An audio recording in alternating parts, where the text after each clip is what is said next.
Good morning दोस्तों, welcome back to my channel. आज मेरी मम्मी लोग जा रहे हैं कोटद्वार। कब निकलोगे?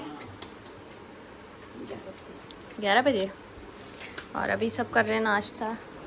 दादी भी कर रहे हैं नाश्ता। भिंडी की सब्जी है, घिए की सब्जी है। भिंडी की सब्जी और घिया भी बना है, यानी कि लौकी।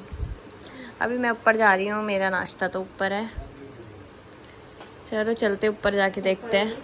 गाइस, ये यहाँ बना है मूंगरी के वो चीले और चटनी और चाय। गाइस, मेरे दादी बोल रहे कि मैं तेरे सामने पहली पहली बार आया हूँ दिल्ली में, तू क्या सेवा करेगी मेरी। मैंने कहा मैं क्या सेवा करूँ, क्या चाहते हो आप? तब दादी कह रहे तू क्या चाहती है? मैंने बोला मैं तो ये चाहती हूँ कि आप मेरे को पैसे दे के जाओ।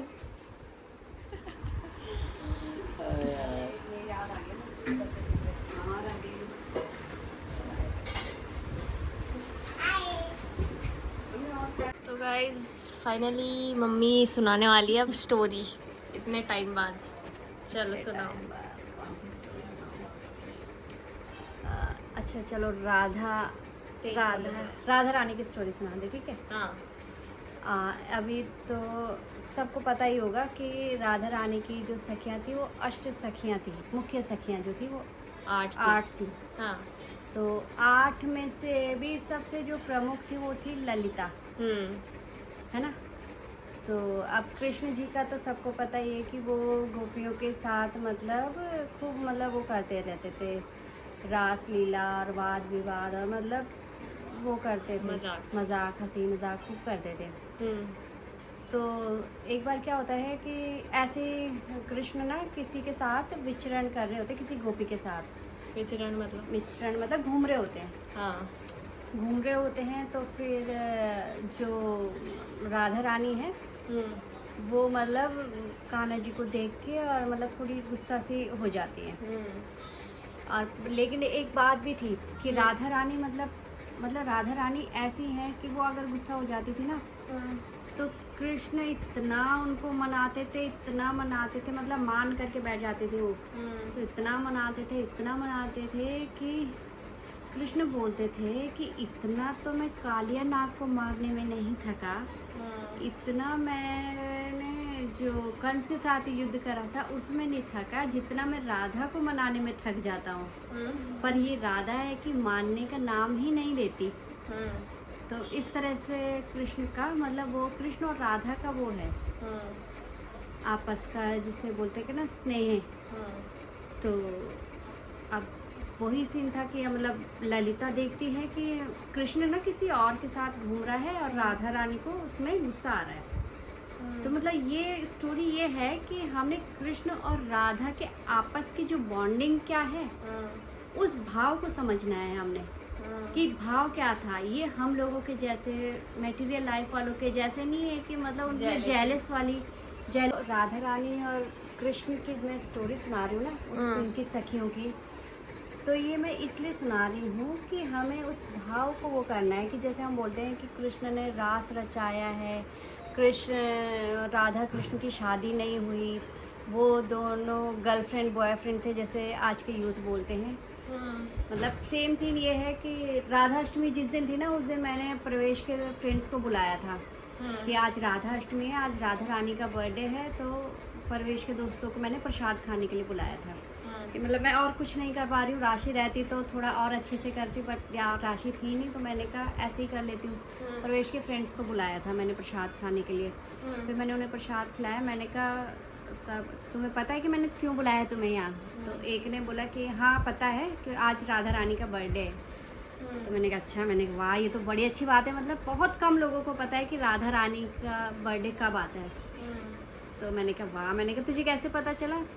मुझे लगा शायद परवेश ने बोला होगा। तो बोला कि नहीं, परवेश ने नहीं बोला, ये ना मेरी फ्रेंड का बर्थडे था ना तो उसने मुझे बताया कि राधा रानी का भी बर्थडे है। मैंने कहा चलो, मैंने कहा बहुत अच्छी बात है, मतलब अगर ऐसे किसी को पता भी है तो उनसे मैंने पूछा चलो ठीक है। मैंने कहा तुम्हें क्या पता है राधा रानी के बारे में, मतलब कितना जानते हो तुम? तो लगभग जितने सब आए हुए थे 3-4 लोग, तो सब ने यही बोला कि राधा रानी के बारे में बस यही पता है कि वो कृष्ण की गर्लफ्रेंड थी। मैंने कहा और उनकी और राधा रानी की शादी नहीं हुई।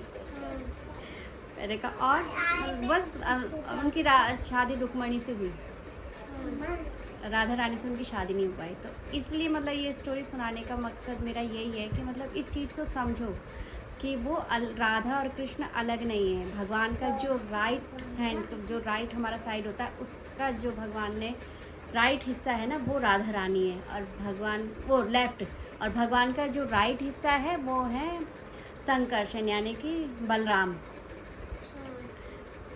तो वो अलग है ही नहीं भगवान से। अभी जैसे हमारे को कुछ भी इंजॉय करना है तो हम अकेले कर सकते हैं क्या? नहीं कर सकते ना। किसी भी चीज़ के लिए हमें एक साथ चाहिए। तो वही भगवान ने अपने अंदर से ही वो कराया। अगर हम बोले कि ये हमारी जो छाया है ये हमसे अलग है, तो ऐसा नहीं होता है, क्योंकि वो हमारी छाया है। तो राधा रानी और कृष्ण कुछ अलग है ही नहीं, तो उनको शादी करने की ज़रूरत नहीं है। शादी करने की ज़रूरत तो हमें है। अगर हम शादी नहीं करेंगे ना, तो हम भी जैसे पशु है ना, ऐसे हो जाएंगे। और उनकी फिर भी शादी हुई थी भांडीर वन में, वृंदावन में। हाँ, और जो कि अगर सांसारिक वे से देखा जाए तो भांडीर वन में उनका विवाह हुआ था, जो कि स्वयं ब्रह्मा जी ने करवाया था। वहाँ पे उनका विवाह कुंडली भी है। ठीक है, तो अभी इस चीज़ को डिस्कशन को इतना ना करते हुए स्टोरी पे जाते हैं। तो मतलब स्टोरी ये डिस्कशन इसलिए हुआ है ताकि हमें पता चल जाए कि हम ये जो कहानी है वो क्यों सुन रहे हैं। तो उसके बाद फिर ललिता सखी देखती है कि राधा रानी को तो गुस्सा सा आ रखा है। ललिता सखी मतलब वैसे तो वो भी राधा रानी का इनकारनेशन है। ललिता सखी, विशाखा, चित्रलेखा और भी मतलब जो अष्ट सखियाँ हैं उनके मतलब सबके मेरे को नाम थोड़े ध्यान नहीं है, पर ये सब राधा रानी का ही एक्सपेंडेशन फॉर्म है। तो उसके बाद फिर देखती है कि राधा रानी तो गुस्सा है। फिर राधा कहती है, राधा एक बात मैं तुम्हें पूछती हूँ कि जब ये कृष्ण इतना तुम्हें तंग करता है, इतना तुम्हें सताता है, तुम्हारे ही सामने किसी और गोपी के साथ घूमता है, तुम्हें मतलब इतनी जेलस फील करवाता है, तो तुम इस कृष्ण को छोड़ क्यों नहीं देती हो? तुम क्यों इसके पीछे पड़ी हुई हो? मतलब राधा रानी का मतलब ऐसा भाव वो मतलब हम लोगों को वो करने के लिए है कि राधा रानी अभी क्या जवाब देगी इसके लिए। हाँ। तो फिर राधा रानी मतलब बहुत मतलब मुस्कुरा के और बहुत प्यार से, अगर हमें कोई ऐसे बोले कि भाई ये तुम्हें ऐसे कर रहा है, वैसे कर रहा है, हम लोग भड़कावे में हम तो तुरंत आ जाएंगे, हाँ यार सही बोल रही है। मतलब राधा रानी जैसा मतलब 10 मिलियन टाइम खूबसूरत है राधा रानी कृष्ण से।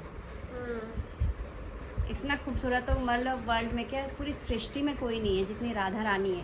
पूरे ब्रह्मांड में कोई नहीं है जितनी राधा रानी है। हाँ। तो इतनी खूबसूरत तुम हो, तुम क्यों इसके पीछे पड़ी हो? तो राधा रानी ने क्या बोला? तो राधा रानी बहुत स्माइल से और मतलब बहुत अच्छे से उसको वो ललिता को बोलती है कि हाँ मुझे पता है कि वो इधर उधर घूम रहा है, मतलब मेरे को जेलस नहीं हो रही है, क्योंकि कुछ भी ना तो कृष्ण से भिन्न है ना मेरे से भिन्न है।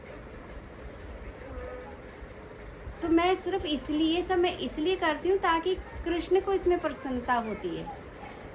मैं जो कुछ कर रही हूँ कृष्ण की खुशी के लिए कर रही हूँ। अगर मैं रूठ भी रही हूँ तो क्योंकि कृष्ण को मुझे मनाने में खुशी मिलती है, इसलिए मैं रूठ रही हूँ।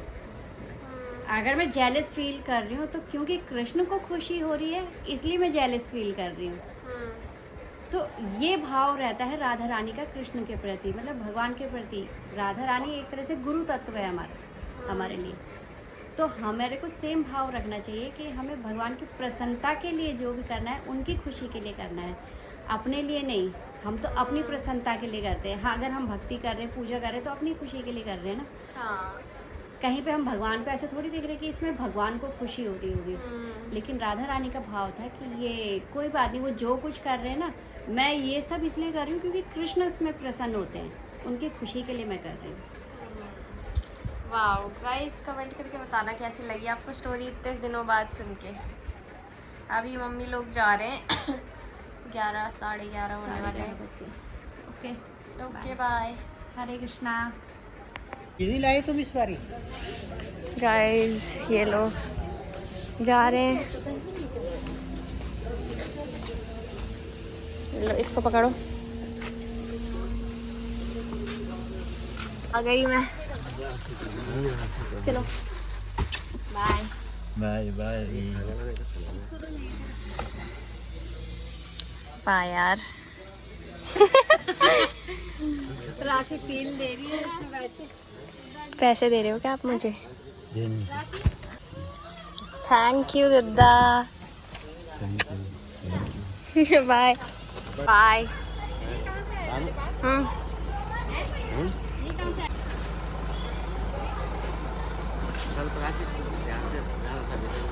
Okay bye bye.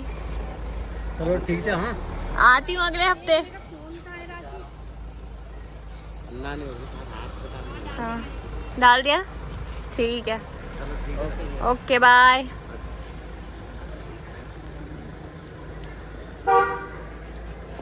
चलो गाइस हम भी चलते हैं घर।